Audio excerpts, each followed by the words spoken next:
A very good morning to all the teachers and my dear student. I am Priyanka Raghunath Sapkar from BMC Education Department, Goregaon MPS Municipal Secondary School East.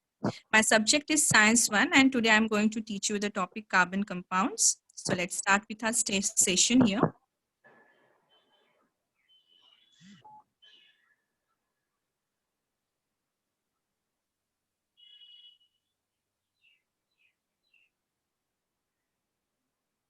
Priyanka ma'am, Yes, ma'am. start your video. Yes, ma'am.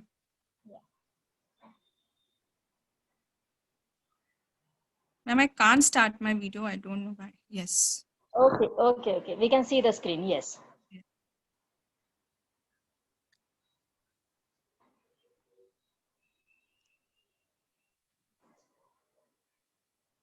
Okay. So students, today we are going to start with our topic carbon compounds. So let's start with it. So first we will understand about the meaning of the topic name. So first let's see about the definition of compounds. So here you can see that pure substances made of two or more different elements and can be separated into smaller substances by chemical means. Atoms form compounds to become more stable. So here it means that the compounds which are formed, they are made of two different elements, two or maybe more than that. Then they can be separated into a simple substances by chemical means. That means, for example, if water molecule is there, the formula for water molecule is H2O. So here two different elements, that is hydrogen and oxygen, is used. When they combine together, they form a compound, that is water molecule.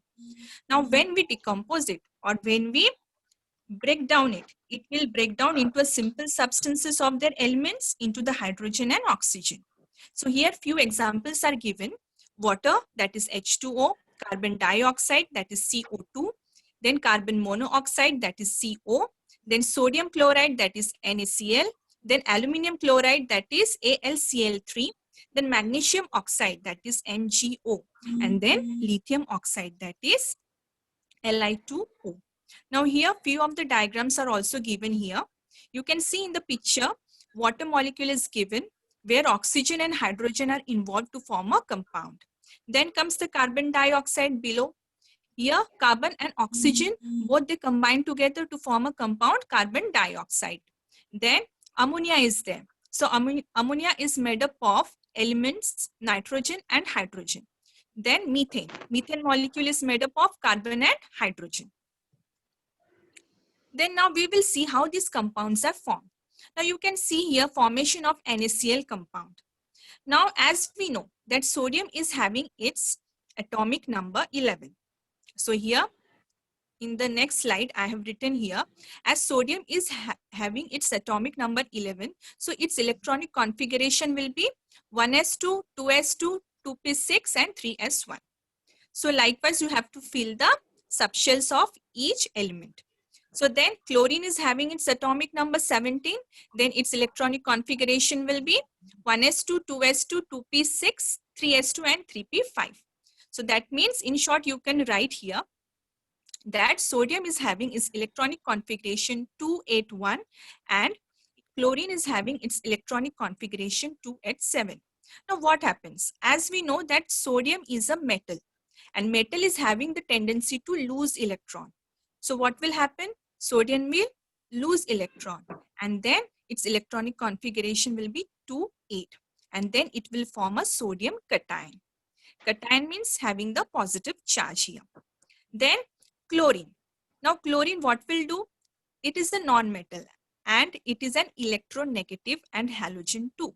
So electronegative element are having the tendency to accept the electrons. Then what will happen? This electron which is released by the sodium will be accepted by the chlorine and then it will form a chloride anion. Then its configuration will be 288. So likewise, in the last step, I have written that sodium will lose its one electron and chlorine will accept it. Then what will happen? It will form a sodium chloride compound. So likewise, all the compounds, whatever it may be the water molecule, it may be the MgO, then AlCl3, all the compounds are formed in the same way. So here you can see that with the help of this configuration table, we can make different types of compounds. For water molecule, hydrogen is having 1 electron and it requires 1 electron more. That means its valence electron is 1. So what will happen? Hydrogen wants 1 electron and oxygen wants 2 electron to complete its octet. As you can see in 2p subshell, 2 valence electrons are there and it requires 2 more electrons to complete its octet. So what will do? Oxygen will take 2 hydrogen. It will combine with 2 hydrogen and take 1 electron from each hydrogen and combine to form a water molecule. Then, now there are different types of compounds. There are 2 types of compounds. So first is the organic compound and second is the inorganic compound. So we will study in different form. Now here, what do you mean by the organic compound and what do you mean by the inorganic compounds? Now, as we know that if there is a presence of carbon in any of the compound, we tell it that it is an organic compound, and when their carbon is not present, then it is an inorganic compound. So, organic compound are the compound which contains carbon atom in their structure, whereas the inorganic compounds are the compounds which mostly does not contain carbon atom. Then, in organic compound, carbon compound, it must have the hydrogen atom bonded with it. Now, as we know, in organic compounds, we mostly study about the hydrocarbons. Now, what do you mean by these hydrocarbons? Hydrocarbon means the compounds containing carbon and hydrogen. So, same way, in inorganic compound, we don't have that bonded hydrogen atom as carbon is not present. So, hydrogen is also not present bonded with that inorganic compound. So, you can say that in organic compound, carbon and hydrogen is present, whereas in organic compound, carbon and hydrogen is present, whereas in inorganic compound, their carbon is not present, and so bonded hydrogen is also not present. Then, organic compound is formed by the covalent bonding. So here, it is not formed by the ionic bonding, whereas in inorganic compound, it is having ionic bonding. Now, as we have seen the example of NaCl. Now, NaCl is sodium chloride. Now, sodium chloride does not contain carbon, does not contain hydrogen. That means it is an inorganic compound. Now, it is formed by the exchange of electrons. That means where the metal loses the electrons and the electronegative element, it accepts the electrons. So here we can say it is formed by the loss and gain of electrons. So NaCl is an inorganic compound and it forms an ionic bonding between the sodium and the chlorine. Whereas in organic compound, suppose we took one of the example of methane molecule, CH4. So here in this case, what will happen? The bond is formed by the sharing of electrons here. Now sharing, or you can say combining of 2 atoms here. So here, no loss and no gain of electrons. Here sharing of electrons takes place. So here ionic bonding will not form, and here covalent bonding will form in organic compound. Then comes its melting and the boiling point is low as compared to the inorganic compound. So organic compounds are having very low melting and boiling point, whereas the inorganic compound is having high melting and boiling point.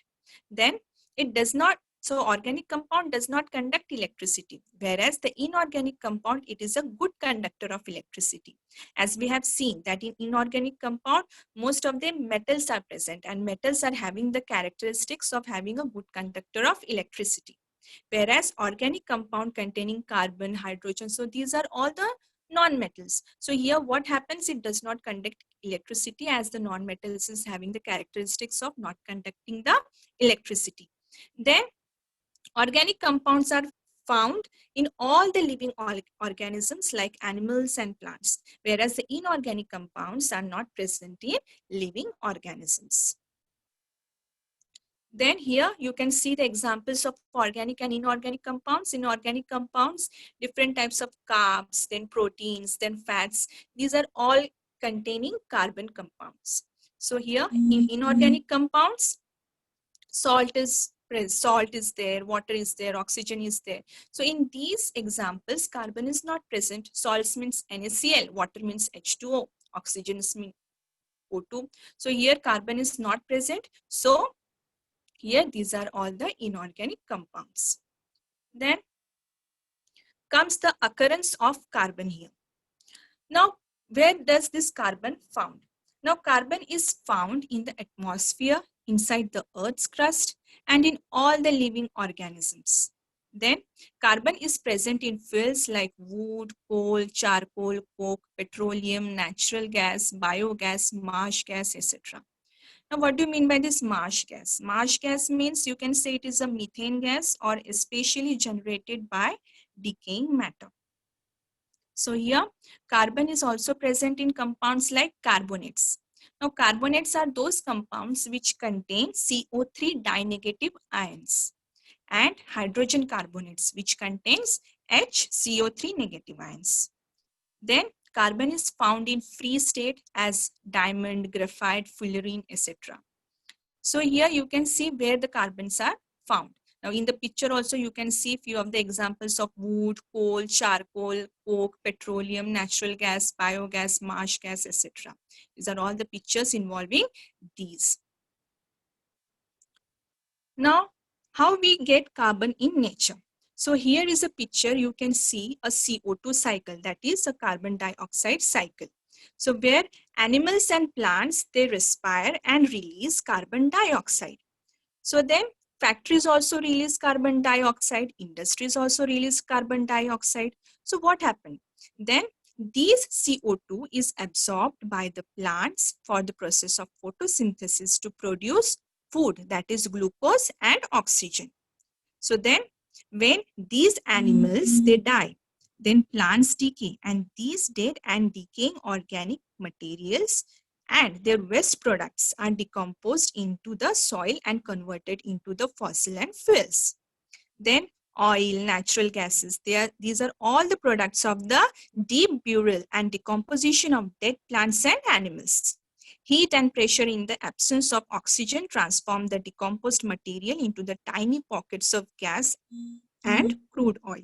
So this shows how we get carbon in nature.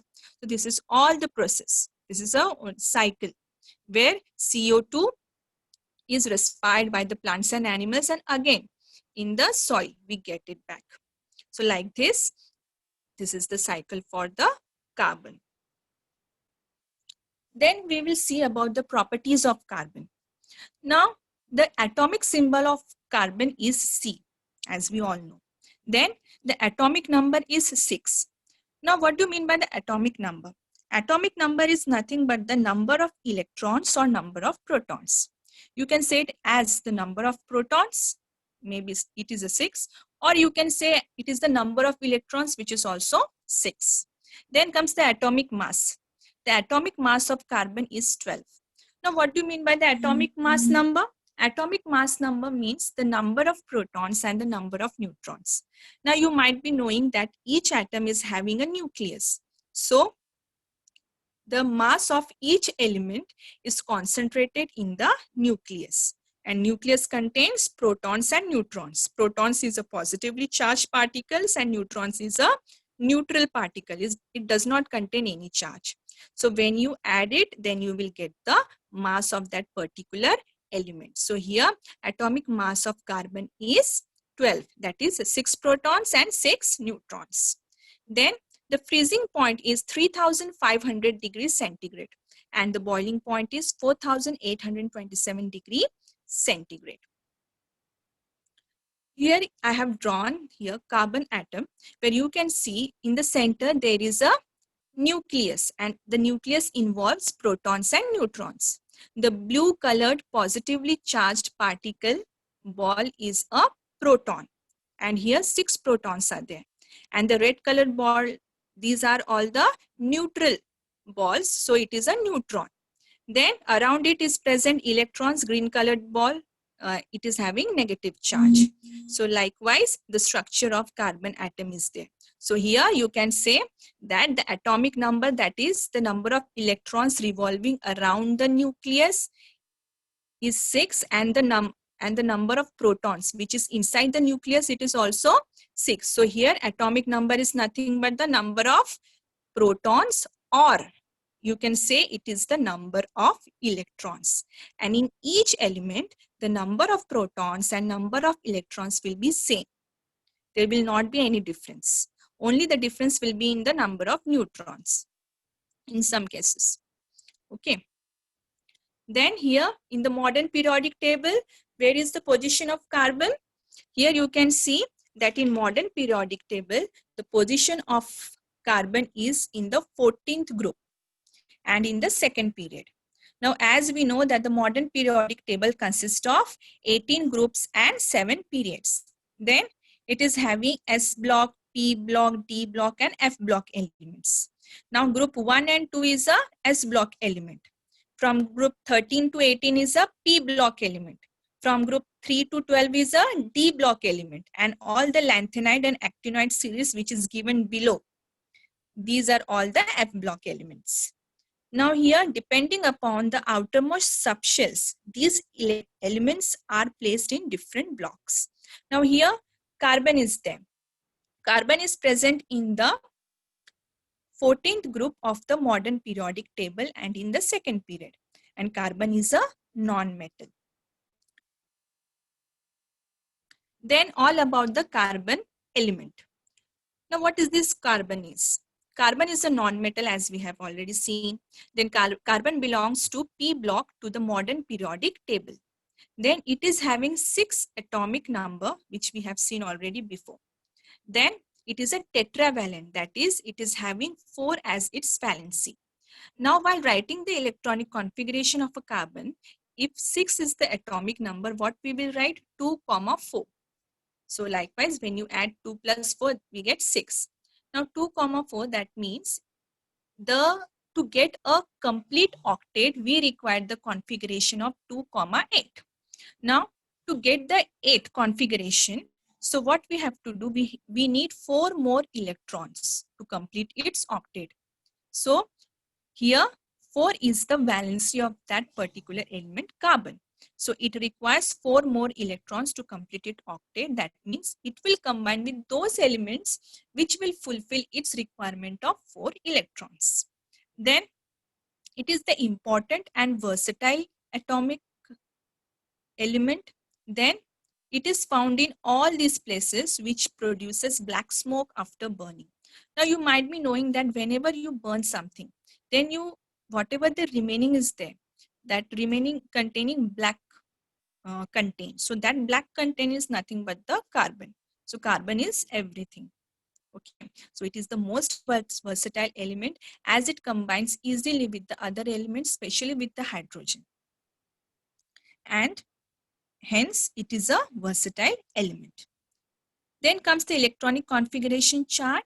As you can see here, the electronic configuration of carbon 1s2, 2s2, 2p2. Now here you can see, in short, we can write the electronic configuration of carbon as 2, 4. 2 for 1s2, then 2 electrons from s and p orbital each. We will get 4. So 2, 4. Now s subshell is having the capacity to hold 2 electrons. So more than that, it will not fill. Then P is having the capacity to hold 6 electrons. Then D is having the capacity to hold up to 10 electrons, and F is having the capacity to hold 14 electrons. Now what will happen here? Now you can see 6 is the atomic number of carbon. So here 1s2 subshell is filled, then 2s2 is filled, then 2p2. Now in 2p2, that means how many electrons we require to complete its octet? We require 4 electrons. So that's why the valency of a carbon is 4. Now how we can fill this electronic configuration chart? So here in beside it, I have written the arrows there. First 1s will be filled for every element. This is applicable for all the elements which are present in the modern periodic table. Then comes the 2s, then comes the 2p, then 3s, then comes the 3p and 4s. See the arrows, where the arrows are going. They are going towards down, slanting towards the left hand side. Then comes, after 4s comes 3d, 4p and 5s. Then after that comes 4d, 5p, then 6s. After that comes 4f, 5d, 6p, 7s. After that 5f, 6d, 7p. So like this, any of the element of the modern periodic table, you will be able to fill the electronic configuration chart if you will go in this process. So you can take a screenshot. This is the important one, so that will help you to fill it. Now, one of the slide which I have shown you before, I can give you one example of it. Here you can see sodium is having the atomic number 11. So how I filled it? See, 1s2 here. In 1s subshell, 2 electrons are that arrow, half arrow which I have drawn, that is 2 electrons. Then in 2s, again 2 electrons. Then 2p, then C. You can see here 6 electrons are there. 1, 2, 3, 4, 5, 6. 6 electrons. And in 3s, 1 electron. So this 3s orbital is having 1 electron. So what sodium do? It donates its electron, because the remaining part of its subshells are already fulfilled. Then C for the chlorine. Chlorine is having the atomic number 17. So what will happen? 1s orbital, 2 electrons are filled. In 2s, 2 electrons are filled. 2p, that is p subshell, is having the capacity to fill 6 electrons. So here 6 electrons are there.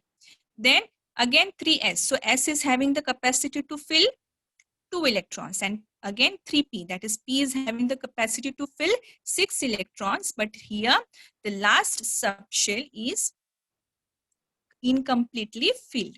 So here we have to complete it. So what happens? Sodium donates its electron, and then what happens? Chlorine accepts it, and then it fulfills its subshells.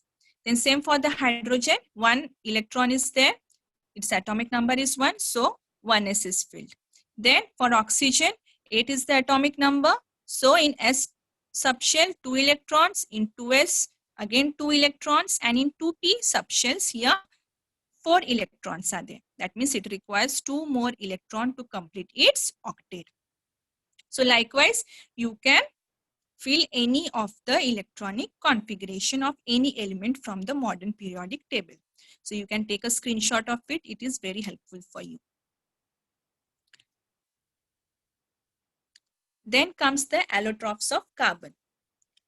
Now here, what do you mean by the allotropes? So allotropes are nothing but the different forms of same element in same physical state. Now here you can see the example where carbon has 4 allotropes, that is graphite, diamond, fullerene, that is C60, and graphene.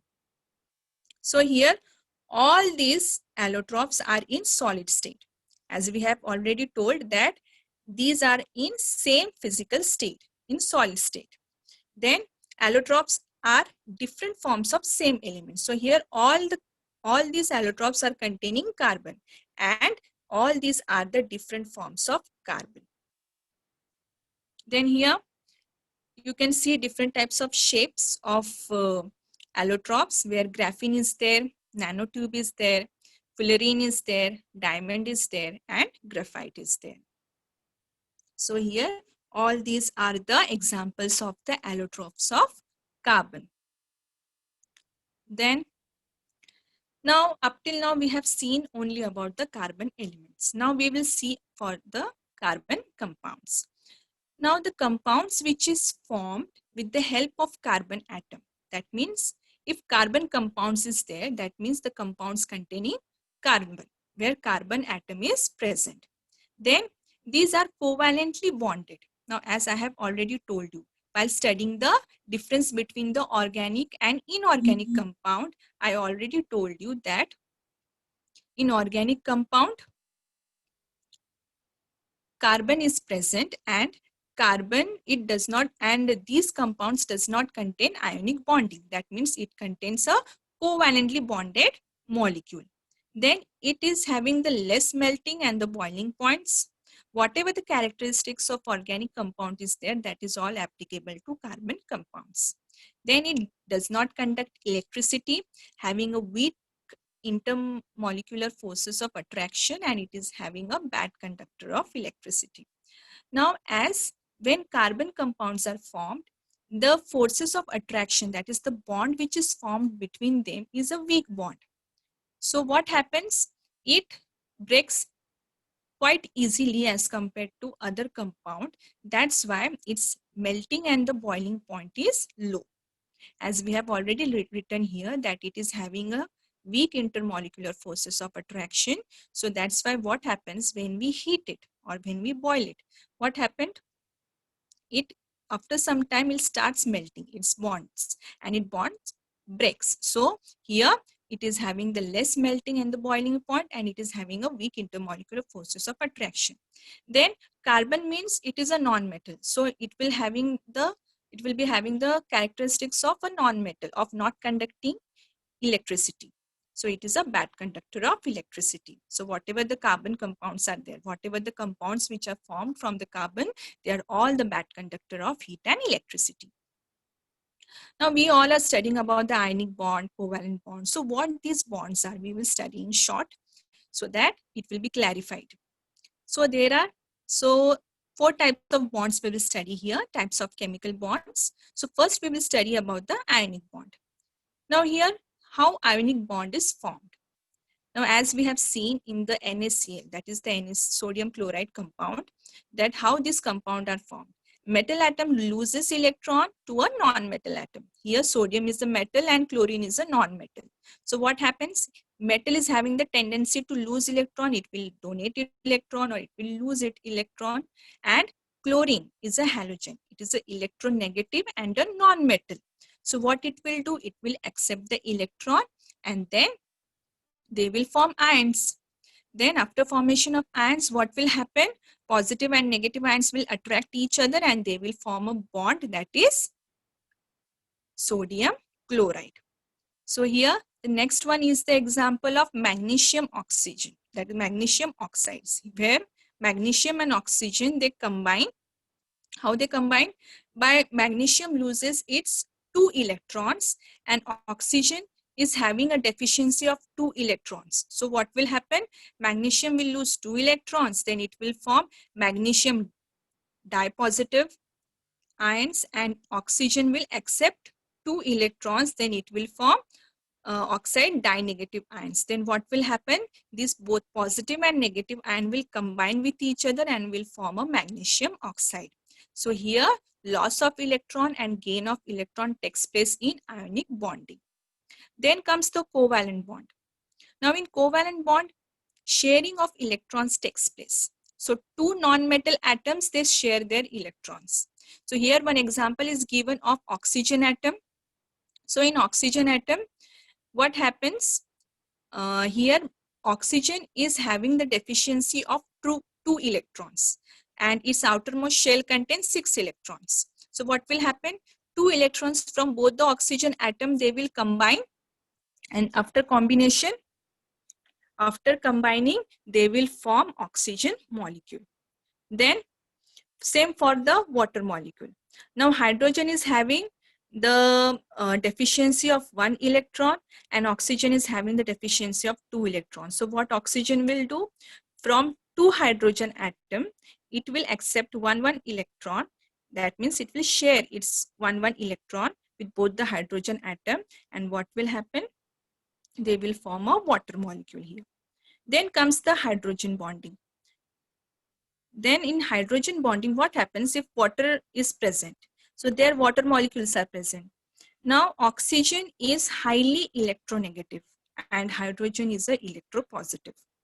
So hydrogen attracts an electronegative atom electrostatically. So here you can see two water molecules are given here, and from 2 water molecules, one oxygen from one water molecule and hydrogen from another water molecule, they will attract electrostatically with each other. So here 2 water molecules are given and thus they form a hydrogen bonding. Then comes the metallic bonding. Now here in metallic bonding, positive metal ions, they attract the conducting electrons. Now see here, copper ions immersed in an electron cloud here. So copper ions are there, they are immersed in an electron cloud. So what happened? These copper ions is a positively charged metal ion. So what it will do? It will attract the electrons and thus they will form a metal bond. So likewise, so we can see That ionic bond is formed by the loss and gain of electrons. Covalent bond is formed by the sharing of electrons. Then hydrogen bond is formed between the electronegative and electropositive atom electrostatically, and metallic bond is formed by the positive metal ions, which attracts the conducting electrons. Now there are different types of bonds in carbon compounds. So carbon compounds can form few types of bonds with other carbon atoms or other elements. For example, they can form single bonds with carbon and another carbon atom. Then carbon with hydrogen, carbon with oxygen, and carbon with halogens also. Now halogens means chlorine, bromine, fluorine, iodine. These are all the halogens. Then they can form double bond, that is C double bond C, then C double bond O. Then they can form triple bond, that is C triple bond C, then C triple bond N. Then organic compounds can be classified as unbranched, branched, or ring compounds. Now unbranched means they are linear compounds, or you can say it is a straight chain compound. Branched means having the branches. Then ring compounds, you can say closed structure of any compound is a ring compound. Now carbon atoms and the bonds between them can be modeled in several ways. Okay, we are talking about the carbon atoms and their bonding.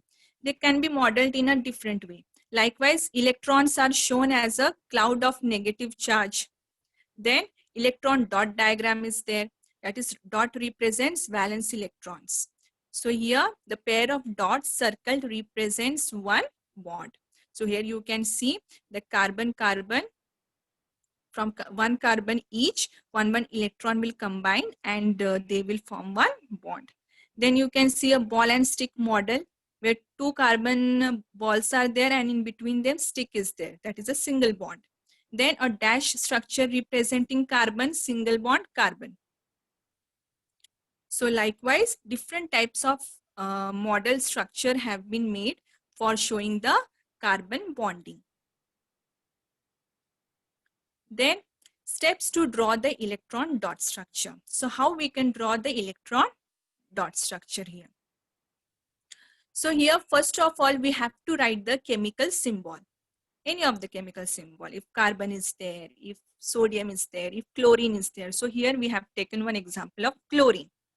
Now chlorine is having the atomic number 17 and its last orbital contains 7 electrons. So here I have put 7 dots here around the chlorine.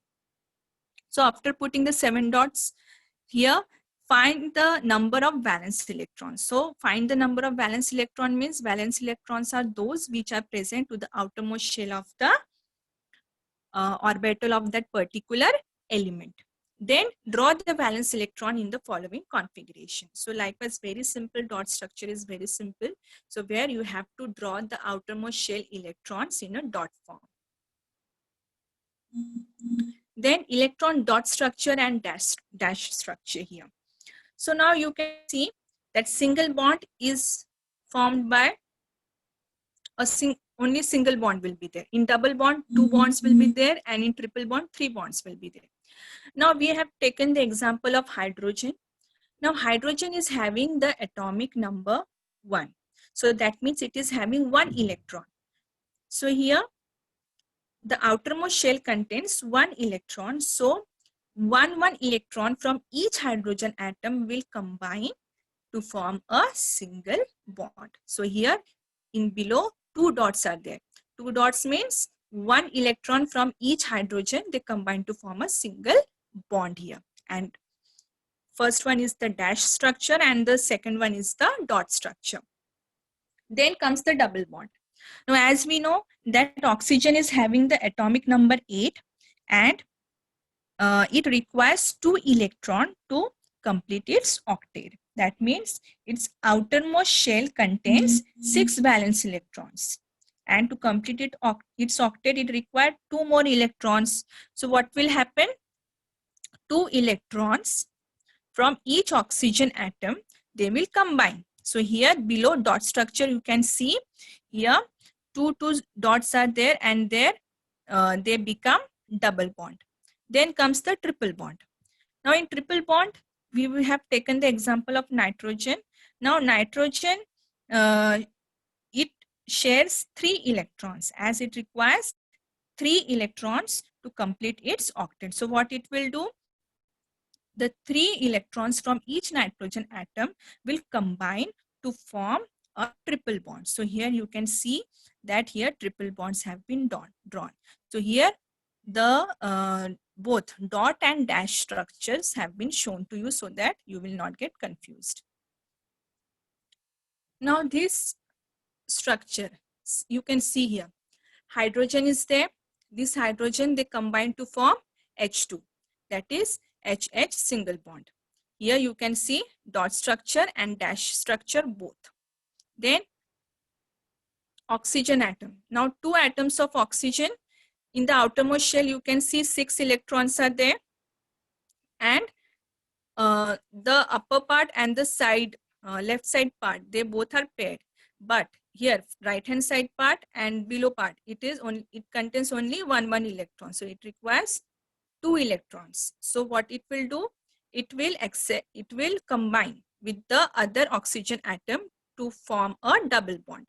So here you can see the example, double bond and triple bond. So here see, double bond of oxygen atom in the form of dash structure.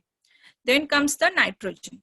Now for nitrogen, you can see 3 electrons are there from each nitrogen. So these 3 electrons, they combine to form a triple bond. How they combine? Now this structure is an overlapping structure. You can see for the nitrogen, which I have drawn. So here 5 electrons are there in the valence electrons, and it requires 3 more electrons to complete its octet. So what it will do, 3 from 2 nitrogen each, they will combine and form a covalently bonded atom of N triple bond N. Then comes the electron dot structure and the dash structure of the methane molecule. Now you know that carbon is having the electronic configuration. It's having the electronic configuration of 2, 4. So that means it requires 4 more electrons to complete its octet. Now here hydrogens are there, 4 hydrogens combine. Now why these 4 hydrogens combine? As we know that hydrogen is having its electronic configuration 1s. That means it contains 1 electron in its outermost shell, and it required 1 more electron to complete its octet. Carbon also requires electron to complete its octet. And how many electrons it require? It requires 4 electrons to complete its octet. So what will carbon do? It will combine with 4 hydrogen, and from 4 hydrogen, it will take 4 electrons each. It will combine with it. And then after combination, they will form a covalent bond by sharing of its electron. You can see the picture here. Covalent bond is formed between the carbon and the hydrogen. In the dot form also it have been shown to you, and in the dash structure also it have been shown to you. So likewise, you can draw the dot and the dash structure of any of the compounds here. So in short, you can say that the compounds which are formed by the sharing of electrons, they form a covalently bonded compounds, and thus sharing of electrons takes place among the valence electrons of that particular element. So likewise, you can form an electron dot structure and the line structure of a methane molecule. You can say line structure also, you can say dash structure also. So now let's answer the following question. What are the types of compounds? Yes. Yes, Trupti. Yes. Organic and inorganic compound. Yes, very good. So types of compounds are organic and inorganic compounds. Very good, Trupti. So if I ask you about write down the electronic configuration of carbon. So can anybody tell the electronic configuration of carbon? Vaibhav Sharma. Vaibhav Sharma, unmute yourself. Are you online, Vaibhav? Yes, yes. Yes. हाँ. Yes, Vaibhav. The electronic configuration of carbon is 2 and Yes. 4. Yes, right. Then name two allotropes of carbon. Anybody can answer? Allotropes of carbon. Sanya. Kulaba School, Sanya. Yes. Allotropes of carbon. 4 Saiba. allotropes we have seen. Saiba, Dharavi. Unmute yourself.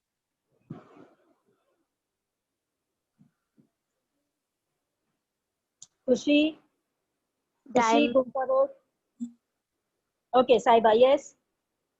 Diamond. Diamond. Yes, graphite, Graphite. diamond. Right, very good. Then comes Diamond and graphite, yes. write the characteristics of carbon. So can anybody tell the characteristics of carbon? Yash Golar, Nehru Nagar. Yash Golar. Khan Amanul, City of Laws.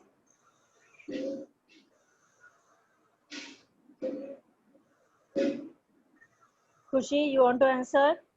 Yes, miss. Yes. Yes. May I start? Yes, Kushi, start. Carbon, it is a non-metal. It Yeah. belongs to P block in the modern periodic table. Yes. It has it has 6 atomic number. Yeah. It is found in all the places which produces black smoke after burning, and Yes. it is almost present in everything. Yes. Again, more Very good. characteristics you can write, right? It is a bad conductor of electricity. It's having the melting and the boiling point less. So likewise, you can write. Okay. Yes, Very. miss. Then write the dot and dash structure of carbon dioxide. Yes. So here you have to draw it. So then next question is, with which bond the carbon is bonded to each oxygen atom in carbon dioxide molecule? Covalent bond. Right, covalent bond. Now here you can see the dot and the dash structure of carbon dioxide. So here four electrons from the outermost shell of carbon and the 6 electrons from the outermost shell of the oxygen. Now as 2 oxygen atoms are present, that's why I have written here in the bracket 2. So 6 into 2, 12. 12 plus 4 comes 16. Now here carbon dioxide dash structure is there. That means carbon combines with oxygen with a double bond. Then here dot structure is also there. So here sharing of electrons takes place. So this shows that it is a covalently bonded molecule. So here sharing of electrons takes place with this dot structure and the dash structure we can represent. So hope so you have understood the topic. So this was the part 1 session of carbon compounds. In the next session, I will be teaching the next part. So I thank you all the teachers and my dear students and the BMC Education Department for giving me this opportunity. And Thank you, Priyanka ma'am. It was very nice lecture. The slides and the explanation, it was really too good for the students to understand the chapter. Actually, carbon compounds they find difficult, but your slideshow was very nice. The diagrammatic representation, it was very good. Thank you, ma'am. On thank behalf of all students, thank you very much. Okay. you, ma'am. Next time. Thank you. Yeah, thank you, ma'am.